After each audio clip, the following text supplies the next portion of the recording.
ITPC. Aerostoppolis here. I am feeling a little inspired by Mr. Chad Yarborough and his rendition of Grandpa's Pipe the other night to sing for you a song I wrote for my niece. I had the chorus to this song on the computer for 2 years before I ever actually wrote the song. This is back when I was driving a cab. I didn't do anything with it. I put it on the computer and didn't do anything with it because I mentioned in an earlier video that I do a lot of hobby writing, but I guess you could say I'm a bit of a procrastinator. It's not just that, it's freaking excruciating at times.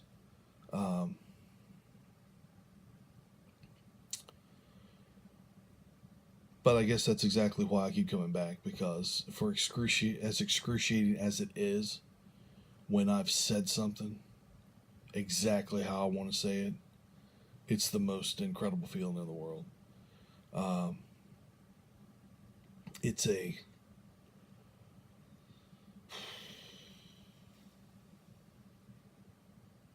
personal validation, I guess. Doesn't matter what anybody else thinks. It's a personal thing.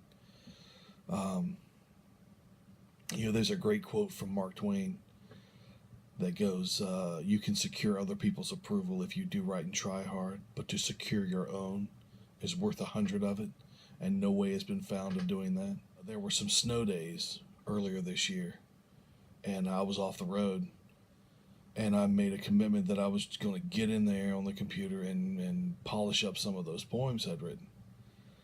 And I did.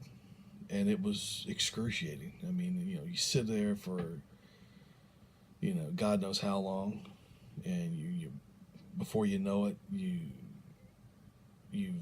your butt's hurting and your head is buzzing because you've been sitting there for hours, putting sentences together, ripping apart sentences, moving a sentence down to another paragraph, moving half a sentence down to another paragraph, ripping a sentence apart, putting something else in the middle and putting it back together. I mean, all kinds of crap goes on in the process of getting to where you want to go. And it's not uncommon at all, for me anyway, to sit there for 2 or 3 hours.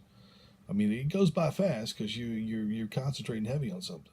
But the feeling at the end, when you've said something exactly how you want to say it, it's just amazing. It's Jimmy Stewart, and you can't take it with you. When he was talking about when he was in college, he and his buddy had an idea about solar power, and he said, every time we'd make the least breakthrough, the least little breakthrough, we'd walk on clouds for days, walk on air for days. During those snow days, I got a lot accomplished. And that's one thing about doing it on a consistent basis. It does make it fertile ground, and stuff comes a lot easier. It is a muscle. Your talent is a muscle, and the more you work it, the better it gets. And if you leave it alone too long, you do lose a lot.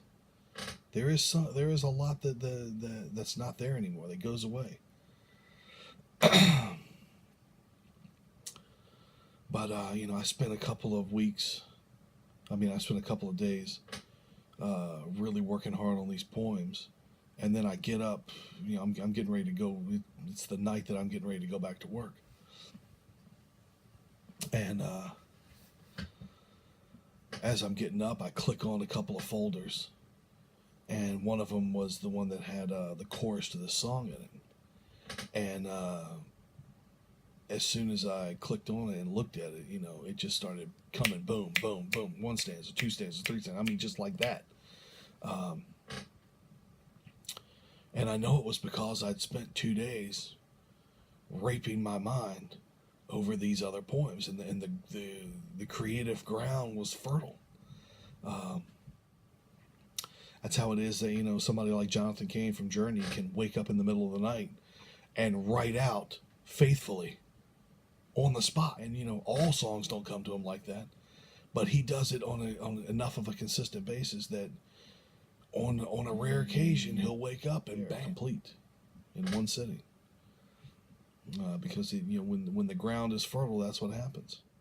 The chorus of this song on the computer for 2 years, and the kicker was right as I was finishing it, my sister was. I had a phone conversation with my sister, and she told me that my niece had just gotten into her first relationship, and that's what the song is about: surviving a relationship that you really invested yourself in. So then I'm like, well, I can't give it to her now because she's going to think I'm predicting the doom of her relationship. The song is called "Not Even Frogs Croak in the Rain." Very kiddie song, and the last word of every sentence is supposed to rhyme. Let me clear my throat. I don't write music, so all I've got is the lyrics and a tune that I applied to it. I don't know if the tune has already been used, but it goes, "Not even frogs croak in the rain. A warm summer rain, a place where a heart can complain. Scrub out the hurt before the stain and any anger in the grain. A heart's passion pain is bitter, rarely tame, and harbors deep disdain for this encrypted game. The heart is too arcane for words to ascertain. Only nature's music can explain, or the frogs in the rain.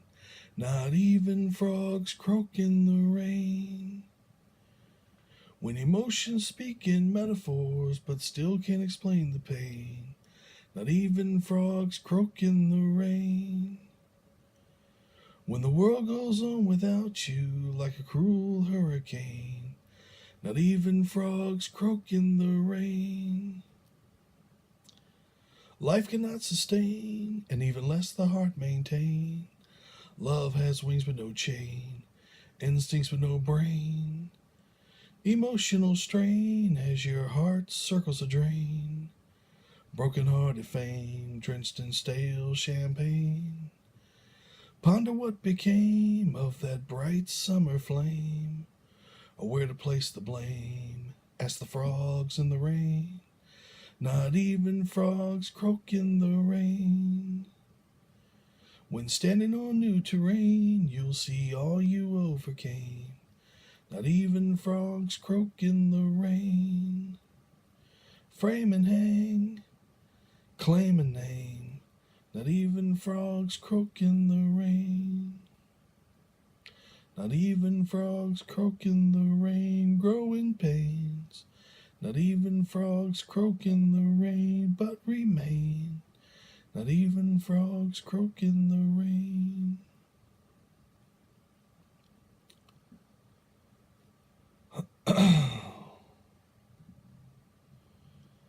That'll be by one Andrew B. Stevens. Or Aerostoppolis, if you're pretentious. I don't think it's long enough. Or maybe I only think it's not long enough because, there's usually musical melody that kind of breaks off in the middle of most songs. So maybe if I did write music and incorporated that into the song, then it would probably flesh itself out a lot more. But yeah, I was driving around the cab one night and I just, for some reason, started singing "Not Even Frogs Croak in the Rain." But then it was "Not Even Frogs Croak in the Rain," insane. Not even frogs croak in the rain. Too much pain. That was it. Not even frogs croak in the rain. Too much pain. Not even frogs croak in the rain. Insane. There was a word.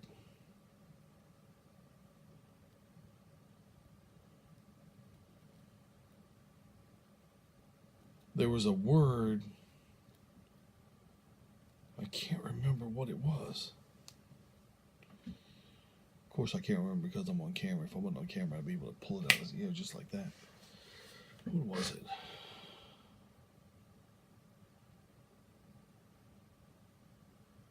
There was a word I was sure I would use in here, and I never ended up using it.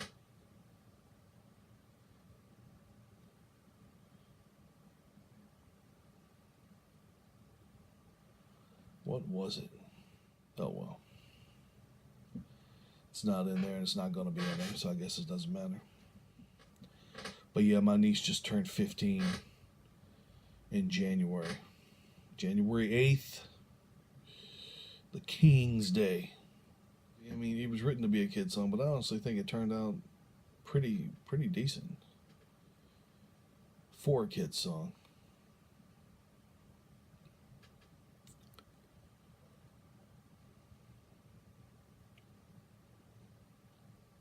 Anyway, I just wanted to chime in with that. No pipe going today. So please forgive if if not having a pipe forced me to fall outside the acceptable content for the YTPC. But I just wanted to share that. Maybe get a little bit of feedback. Let me know what you think. And until we meet again, keep that eternal ember burning. See ya.